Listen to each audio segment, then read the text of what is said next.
โอเคอีกเทื่อหนึ่งเนาะเราจะมานำเสนออยู่ในการเอาข้อมูลหรือว่าบทความต่างๆลงใส่เว็บไซต์ของเราโดยเฉพาะอยู่ในคลิปนี้จะนำพาลงใส่เมนูการเคลื่อนไหว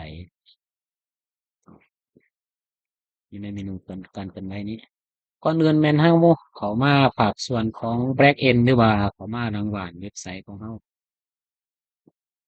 เข้ามาทางบ้านเว็บไซต์ของเราจากนั้นแม่นเข้าไปที่บริหารเนื้อหาแนวเลือก บริหารการเคลื่อนไหวเพราะว่าเราจะเอาเข้าใส่เมนูการเคลื่อนไหวครับก็คือจะสังเกตเห็นบรรดาบทความหรือว่าบทข่าวต่างๆที่เราได้แอดอยู่ในเว็บไซต์ของเราจะปรากฏอยู่ในปลักส่วนนี้โดยเฉพาะนี่แม่นอยู่ในเมนูของการเคลื่อนไหวนั้นเนาะแต่อยู่ในหันเราได้กาเกียมมาเป็นบทข่าวตัวอย่างไว้อยู่ในอ่าซอสโค้ดของเราเนาะ อยู่ในข่าวตัวอย่างเราได้กาเกียมไว้อยู่3 บทข่าวเพื่อจะให้บรรณาธิการเห็นว่าเวลาที่เราแอดบทความหรือว่าบทข่าวเข้าใส่เมนูการเคลื่อนไหวจะมีลักษณะรูปแบบใดเนาะอันนี้ข้าพเจ้าได้กาเกียมเมียนอยู่ในไฟล์ตัวนี้ครับอ่าก่อนอื่นให้เราก๊อปเอาหัวข้อบทความนี้ไปก่อนเนาะบทความก่อนหรือว่าบรรณาธิการสามารถพิมพ์อยู่ในอ่าเนื้อหาให้เลยก็ได้เนาะ อยู่ในบริหารเนื้อหาหั้นแน่เข้าไปเพิ่มการเคลื่อนไหวหลังจากที่เราเข้าบริหารเนื้อหาบริหารการเคลื่อนไหวแล้วบริหารการเคลื่อนไหวแล้วมกดเพิ่มการเคลื่อนไหวนี้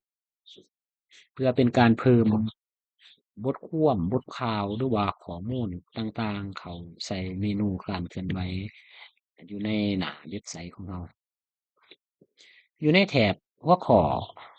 เนาะบรรณาธิการสามารถตั้งหัวข้อบทความเนาะพิมพ์เอาได้แต่ว่าในที่นี้ข้าพเจ้าได้ก๊อปปี้มาเพื่อเป็นการลดพรเวลาเนาะจากนั้นอยู่ใน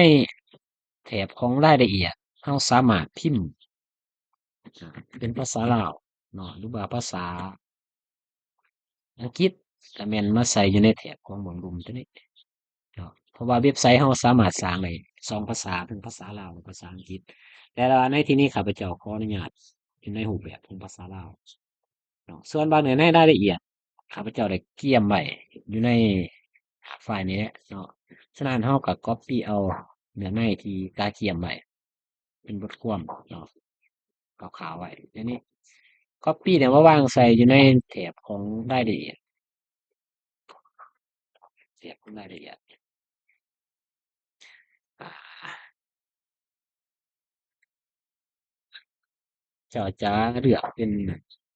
ว่าเอาความอันเกินเนาะรายละเอียดนอกจากใส่รายละเอียดของบทความแล้วเนาะบทความจะมีรูปภาพประกอบรูปภาพประกอบนี่คือเอิ้นว่าเป็นรูปภาพประกอบอยู่ในหน้าเว็บไซต์ฉะนั้นในเวลาเราคลิกใส่อยู่ในแถบของหน้ารัดเนาะรูปภาพประกอบจะแสดงเห็นลักษณะนี้ข้าพเจ้าจะเอาภาพประกอบนี้มาใส่อยู่ในบทความที่เรากำลังลงเนาะฉะนั้นรูปภาพประกอบเพิ่นกำหนดเมียนอยู่ในนี่แม่น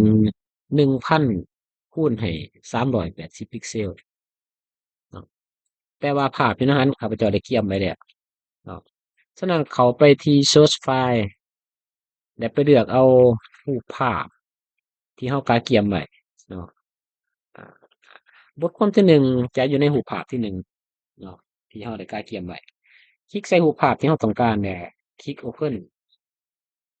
จากนั้นเลื่อนลงไปแถบมุมสุดเนาะคลิกเพิ่มเนาะถือว่าสำเร็จลองไปเบิ่งอยู่ในหน้าเว็บไซต์ของเราเนาะฉะนั้นทุกๆการเปลี่ยนแปลงเอิ้นว่ารัดแก้อยู่ในเว็บไซต์ถ้าอยากเห็นการเปลี่ยนแปลง ก็คือเฮามาใส่คำสั่ง refresh เบิ่งอันนี้เป็นบทความใหม่ที่เฮากำลังเพิ่มขึ้นไปเนาะลองเพิ่มไปอีกบทความหนึ่งเนาะเข้าไปที่บริหารเนื้อหาเดี๋ยวเข้าไปบริหารการเคลื่อนไหวเพราะว่าเขาจะเอาใส่เมนูการเคลื่อนไหวแล้วก็ไป copy เอาบทความที่เฮากาเทียมเนี่ยบทความที่สอง copy เอาไปวางใส่อ่าแถบของข้อความเพราะว่าในเวลาที่เฮาเข้าบริหารเนื้อหาบริหารการเคลื่อนไหวจะไปกดมาลักษณะนี้จากนั้นเขาไปที่เพิ่มการเคลื่อนไหวเนาะในหัวข้อเฮาก็คลิกใส่แล้วก็กดว่างแต่ส่วนรายละเอียดเพราะว่าเฮากาเทียมมาแล้วเพื่อเป็นการลดทอนเวลาเฮาบ่จำเป็นต้องพิมพ์หรือว่าถ้าบรรดาทานต้องการพิมพ์แบบหรือว่าสามารถพิมพ์ได้อยู่ในแถบของรายละเอียดคลิกใส่แล้วก็ว่างเพราะว่าข้าพเจ้าได้กาเทียมเนื้อในรายละเอียดของบทความเนาะอันนี้เป็นแสดงรายละเอียดเนาะนอกจากนั้นอยู่ในหน้าของเว็บเราจะเอารูปภาพประกอบมาใส่ก็คือกด Proceed Source File แล้วเลือกเอารูปภาพเนาะตามที่เราต้องการหรือว่าตามที่เราได้กำหนดเนี่ยจากนั้นไปเลือกที่เพิ่มต้องไปเบิ่งอยู่ในหน้าเว็บของเราว่าบทความที่เราเพิ่มไปบางทีมันจะแสดงอยู่ในหน้าเว็บเราแนวใด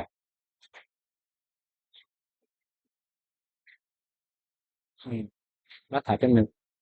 ที่ว่าคอมพิวเตอร์ข้าพเจ้าอยากมีปัญหาหน่อยหนึ่งลองรีเฟรชเบิ่งจะเห็นการเปลี่ยนแปลงเนาะอันนี้เป็นบทความที่สองหรือว่าถ้าเราคลิกใส่เมนู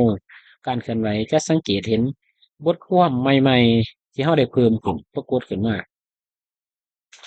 เนาะปรากฏขึ้นมาแต่นอกจากนั้นยังอีกบทความหนึ่งที่เราได้กาเตรียมไว้อยู่ในแถบของเมนูการเคลื่อนไหวนี้กดใส่บริหารเนื้อหา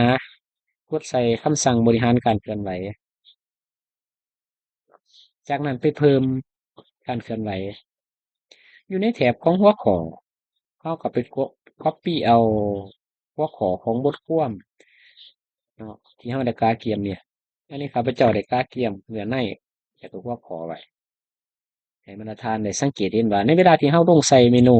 การเคลื่อนไหวจะมีขั้นตอนเป็นอย่างไรเนาะเปิดเบราว์เซอร์เข้าขึ้นมาแล้วมาวางใส่หัวข้อ ส่วนรายละเอียดก็เช่นกันเนาะคืออ่ผ่านๆมาเราก็ก๊อปปี้เอารายละเอียดของเราหั่นที่เราได้กาเขียนเนี่ยเป็นการอธิบายเกี่ยวกับเนื้อในของบทความบทข่าวเนาะก๊อปปี้เอามาวางใส่อยู่ในหน้าของรายละเอียดจากนั้นอยู่ในแถบของอ่าเพื่อนว่ารูปภาพประกอบเราก็ไปเลือกเอารูปภาพประกอบที่เราได้กาเขียนเนี่ยหรือว่ารูปภาพที่เราต้องการเลือกคำสั่ง Open จากนั้นเลือกคำสั่งเพิ่มเนาะอันนี้ถือว่าเป็นการสำเร็จในการเพิ่มอ่า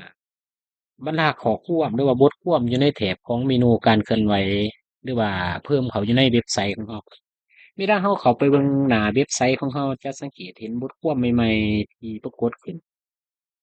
อ่าอยู่ในลำดับของมันตามแต่ละบทความเนาะแต่ส่วนหลายอยู่ในแต่ละเมนูการเคลื่อนไหวหั้น ก็ถือว่าได้สังเกตเห็น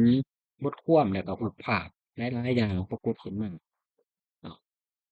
ลองรีเฟรชเบิ่งหรือว่าลองกดใส่เมนูการเคลื่อนไหวเบิ่งจะสังเกตเห็นบทความ3บทความหรือว่าบทข่าวที่เราได้เพิ่มลงไปถ้าเรากดใส่เมนูหน้านักจะสังเกตเห็นว่าบทความใหม่ล่าสุดจะขึ้นมาอยู่ในแถบของเว็บไซต์อยู่ในแถบของสไลด์เนาะอันนี้คืออันว่าเป็นแถบของ สไลด์บทความหรือว่าสไลด์รูปภาพเนาะก่อนจะได้มาได้เนี่ยก็แม่นอิงตามผู้ออกแบบผู้พัฒนากำหนดเกี่ยวกับหน้าตาโครงสร้างของเว็บไซต์ออกมาลักษณะใดก็คือว่าเว็บไซต์ของเราจะแสดงผลลักษณะนั้น ถ้าว่าอยากมีการดัดแก้เกี่ยวกับบทความหรือว่าบทข่าวที่เราลงไปเราก็สามารถทำการดัดแก้ได้เนาะ